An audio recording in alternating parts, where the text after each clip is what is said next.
ઓ બેટા હરી, હું કરસ?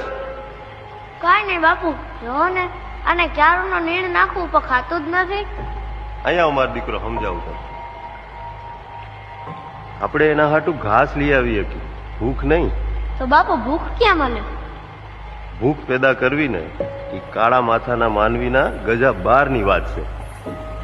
તો બાપુ મારે શું કરવાનું? તારે મૂકી દેવાનું. પછી? જો બેટા, આપણે છે ને માણા કહેવાય. આપણે ભૂખ ભાંગી શકીએ, ભૂખ ઊભી ન કરી શકીએ. ભૂખ ઊભી કરવી એ તો પરમ કૃપાળુ હરિનું કામ છે. એટલે તારે મૂકી દેવાનું. એને ભૂખ લાગશે ને આફેડું ખાઈ લે. તો બાપુ આ બધું હરીના જ હાથમાં છે. હા, તો માણાએ શું કરવાનું? માણાથી થાય ઈ કરવાનું, બાકી હંધુય હરિની ઈચ્છા પર મૂકી દેવાનું. તો બાપુ આ હરીની ઈચ્છા કેમ ખબર પડે? ચમત્કારના પારખા ના હોય. હવે તમારા પ્રશ્નો પૂરા થઈ ગયા હોય તો આપણે હુઈ જાવું. સારું લ્યો, જેવી હરીની ઈચ્છા. જેવી હરિની ઈચ્છા.